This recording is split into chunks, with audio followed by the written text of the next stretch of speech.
نحمده ونصلي على رسوله الكريم اما بعد اعوذ باللہ من الشیطان الرجیم بسم اللہ الرحمن الرحیم ان الذين اتقوا اذا مسهم طائف من الشیطان تذکروا فاذا هم مبصرون صدق اللہ العظیم۔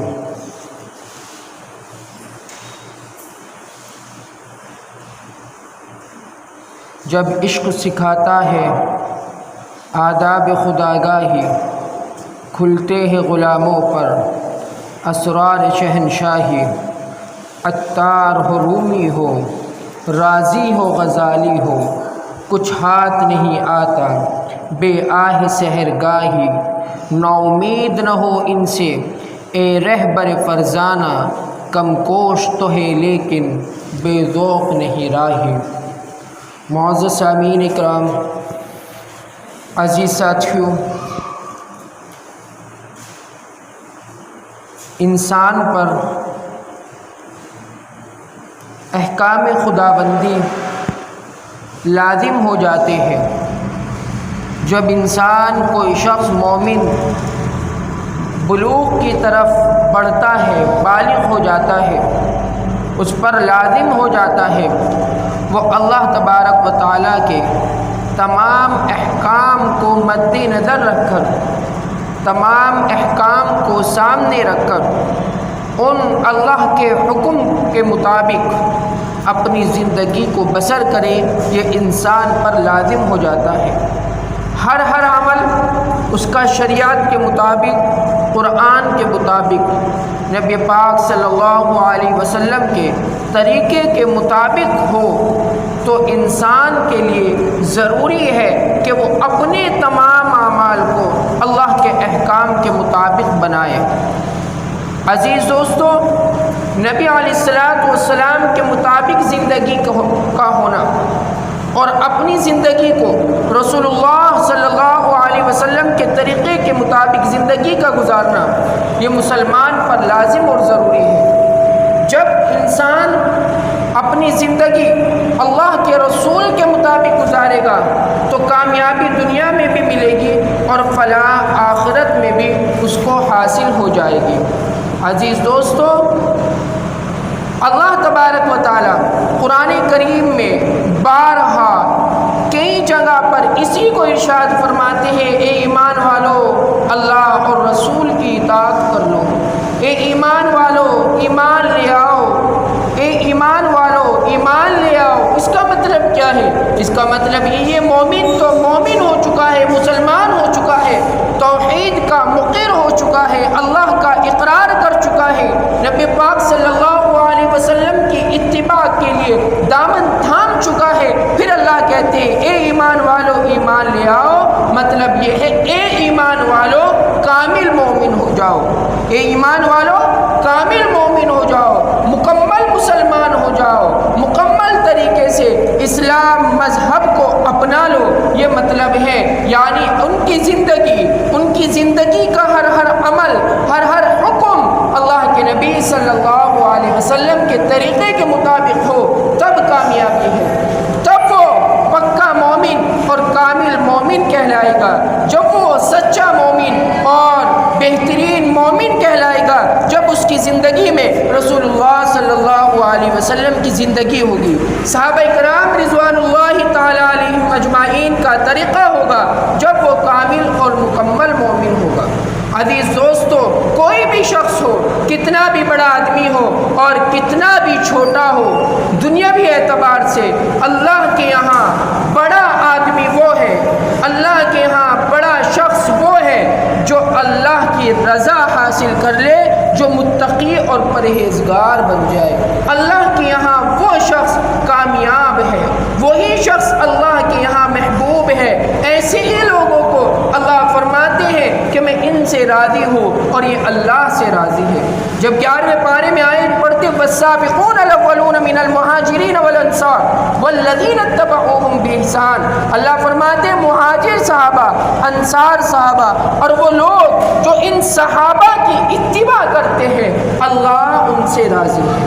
تو اللہ کی رضا حاصل کرنا انسان کی زندگی کا پہلا مقصد ہوتا ہے کہ وہ اللہ کی رضا ہر احکام کے اندر، ہر حکم کے اندر، ہر عمل کے اندر، ہر جز کے اندر اپنی زندگی کا کوئی بھی عمل اگر انسان کر رہا ہو تو اس کے لیے ضروری ہے کہ وہ اللہ کی رضا کے لیے کرے، اس میں اللہ کی خوشنودی کو مد نظر رکھے، اس میں اللہ کی رضا سامنے رکھے، خشیت الہی کے ساتھ وہ کام کیا جائے، تواضع اور انکساری کے ساتھ وہ کام کیا جائے، اس کام میں اللہ تبارک و تعالیٰ کی رضا حاصل کرنے کی کوشش کی جائے۔ ورنہ انسان دنیا کے کتنے بھی کام کر لے،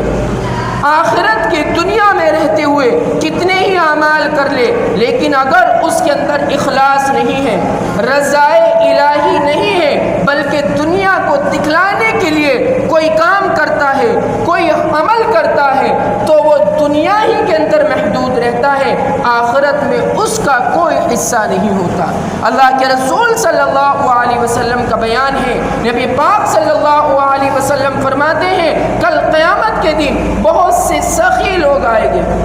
جو اللہ کی بارگاہ میں آئیں گے، اللہ کے سامنے کہیں گے اے اللہ میں نے دنیا میں تیرے نام پر صدقہ کیا، تیرے نام پر خیرات کی، تیرے نام پر میں نے غریبوں کو، فقراء کو دیا ہے، صدقات و خیرات دی ہے، ان کو میں نے ان کی ضروریات پوری کی ہے۔ اللہ کہے کہ تو نے کیا ضرور ہے لیکن میرے نام پر نہیں، تو نے اس لیے کیا ہے کہ کل تجھے لوگ یہ کہے بڑا سخی آدمی ہے، بڑا مالدار آدمی ہے، بڑا پیسے والا آدمی ہے، بڑی فقیروں کی مدد کرنے والا آدمی ہے۔ اب اللہ کہے کہ دنیا میں تجھے سخی کہا گیا، اب یہاں تیرا کچھ حصہ نہیں ہے، فرشتوں کے کہے کہ لے جاؤ جہنم کے گھڑے میں اس کو گھیر دو۔ اسی طرح بڑے بڑے علماء آئیں گے، بڑے بڑے فقہاء آئیں گے، وہ کہیں گے اللہ میں نے تیرے لیے علم حاصل کیا، تیرا علم لوگوں تک پہنچایا ہے، ہر چیز میں نے تیرے علم سے جو سیکھا وہ لوگوں کو پہنچا دیا۔ اللہ کہے کہ تو نے ضرور پہنچا دیا لیکن اس لیے لوگ تجھے عالم کہے، لوگ تجھے مفتی کہے، لوگ تجھے مولوی کہے، لوگ تجھے فلاں کہے، لوگ تجھے چنا کہے، تو نے اس لیے یہ کام کیا ہے، تو نے میرے لیے نہیں کیا، جا تو نے جس لیے یہ کام کیا تھا وہ تیرا مقصد حاصل ہو چکا دنیا میں، آخرت میں تیرا کوئی حصہ نہیں ہے، جا اب تیرا ٹھکانہ جہنم ہے۔ فرشتوں کو حکم دیا جائے گا لے جاؤ اس کو اور جہنم کے گھڑے کے اندر ڈال دو۔ میرے عزیز دوستو، کہنے کا مقصد، اس حدیث سنانے کا مقصد یہی ہے کہ انسان جو بھی عمل خیر کرے، اعمال خیر کرے، ضروری ہے اس کے اندر وہ اللہ کی رضا حاصل کرے، وہ اس کے اندر اللہ کی خوشنودی حاصل کرے، رضائے الہی کو سامنے رکھے۔ اس میں میں ہوں یا آپ ہو، کوئی ہو، بارگاہ الہی میں جب صفیں لگی ہوئی ہوگی انسان ہوگا، وہاں تو اللہ کے یہاں یہ چلے گی یہ بندہ کتنا نیک اعمال لے کر آیا ہے،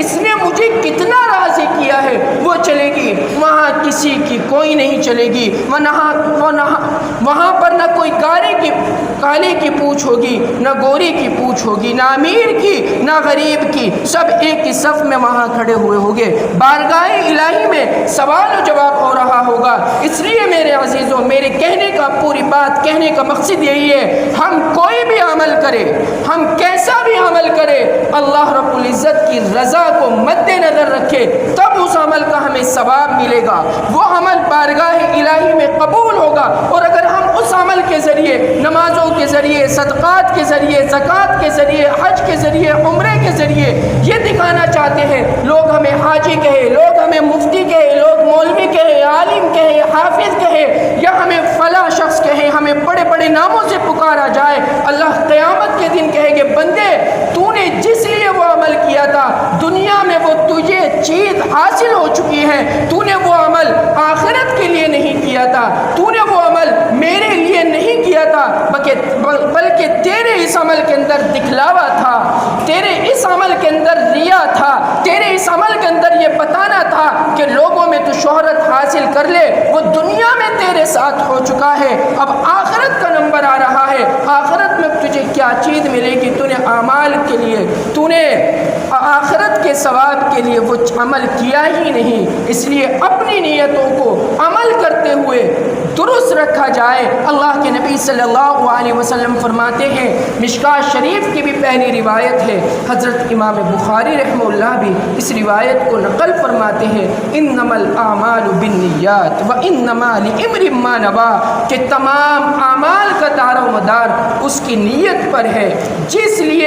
جس وجہ سے وہ عمل کرے گا اسی اعتبار سے کل قیامت کے دن اس کو ثواب دے دیا جائے گا۔ اگر وہ دنیا کے لیے وہ عمل کرتا ہے، دنیا میں مل جائے یا نہ ملے وہ اللہ جانے، آخرت میں اس کو کچھ نہیں ملے گا۔ لیکن اگر آخرت کے لیے وہ عمل کرتا ہے، اللہ کے نبی صلی اللہ علیہ وسلم فرماتے ہیں اس کو آخرت میں اس کا ثواب اور اس کا صلہ ضرور ملے گا۔ تو عزیز دوستو، انسان کوئی بھی کام کرے ضروری ہے کہ اس میں اللہ کی رضا ہو۔ دنیا کی رضا حاصل کرنا، دنیا سے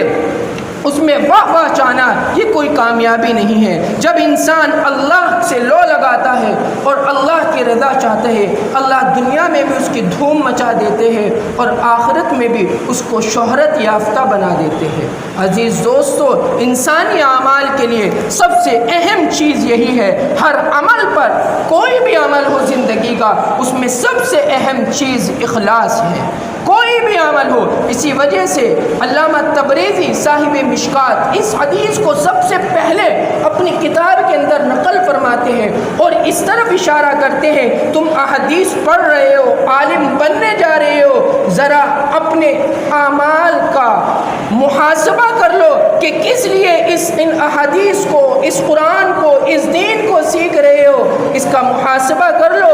پہلے ہی حدیث سن لو کہ ان تمام اعمال کے لیے ضروری ہے اخلاص کا ہونا، اور اخلاص ہوگا اس پڑھنے پڑھانے کا، دینے لینے کا فائدہ ہوگا۔ اور اگر اخلاص نہیں ہوگا تو کوئی بھی نیک عمل کر لو، کوئی بھی اچھا عمل کر لو، کوئی بھی صالح عمل کر لو، تو اب اس کا کوئی فائدہ ہونے والا نہیں ہے۔ تو عزیز دوستو، انسان بہت کمیوں کے اندر دس رہا ہے اور انسان خطاؤں کا بنا ہوا ہے، لیکن انسان کو چاہیے کہ وہ اللہ کے حکم کو مد نظر رکھے۔ جب اللہ کا حکم ادا کر رہا ہے، اس حکم کے اندر بھی اللہ کا کیا حکم ہے اس کو بھی اپنے سامنے رکھے، اور وہ ہے اخلاص۔ آج معاشرہ اتنا بگڑتا جا رہا ہے، آج جب دیکھتے ہیں کہ انسان ایک کیلا بانٹ رہا ہے اور اس فقیر کو، اس غریب آدمی کو ذلیل کر رہا ہے، فوٹو کھینچ کر اس کو پورے اسٹیٹس، واٹس ایپ، فیس بک، انسٹاگرام جہاں چاہتا ہے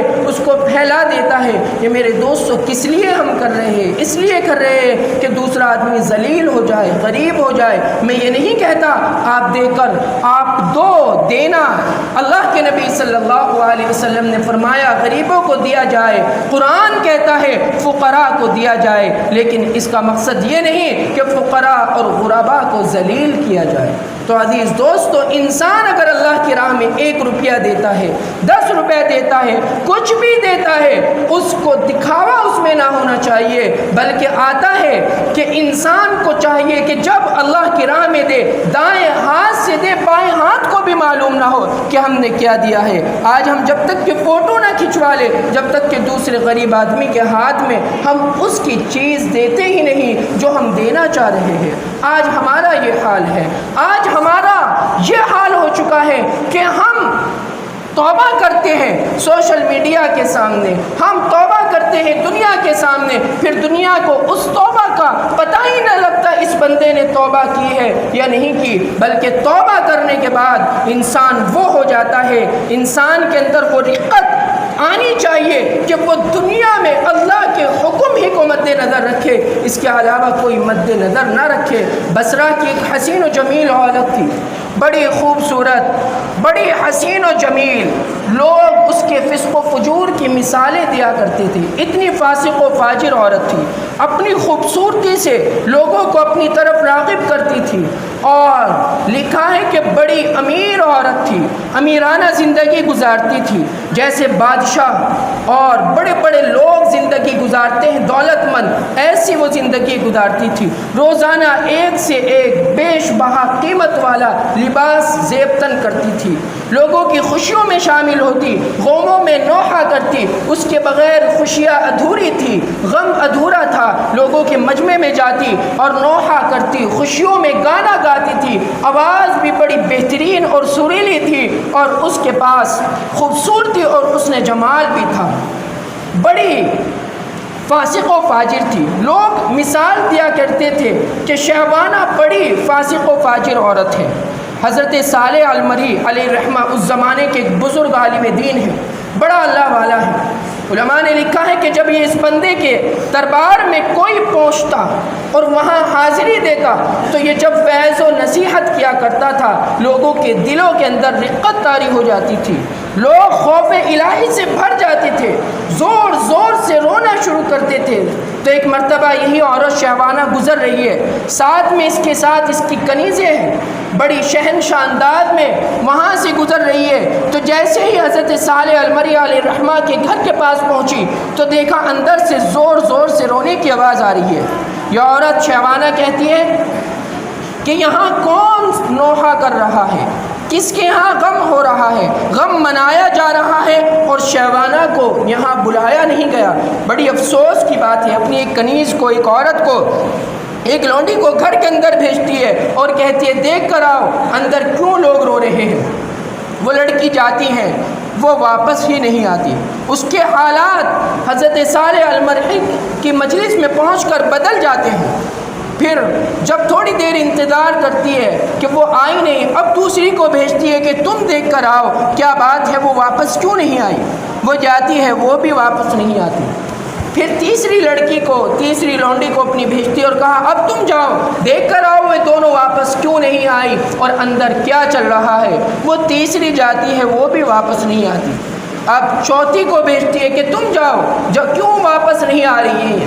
اب چوتھی جاتی ہے، چوتھی دیکھ کر واپس آ جاتی ہے اور کہتی ہے اندر ایک بزرگ عالم دین وعظ و نصیحت فرما رہے ہیں، لوگ ان کی وعظ و نصیحت کو سن کر رو رہے ہیں، چنگار رہے ہیں۔ وہ تینوں لڑکیاں جن کو آپ نے بھیجا ہے وہ بھی رو رہی ہے، وہ بھی چنگار رہی ہے، ان کے دل کے حالات بدل چکے ہیں۔ ہنسنے لگی شہوانہ، ہنسنے لگی، مذاق اڑانے لگی، لیکن رب کو منظور ہی کچھ اور تھا۔ شہوانہ کہنے لگی کہ آج کیا حال ہو رہا ہے، لوگ ایسے لوگوں کی مجلس میں جا کر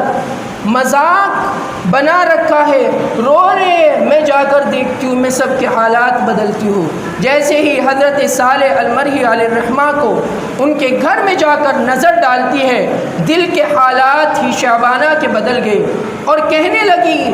اے رب میں کن گناہوں میں زندگی گزار رہی ہوں، تیرے نیک بندے تو یہاں بیٹھے ہوئے ہیں، میں کیسی زندگی گزار رہی ہوں۔ فوراً حضرت صالح المری سے سوال کرتی ہے امام المسلمین یہ بتائیے اللہ رب العزت مجھے معاف کر دے گا؟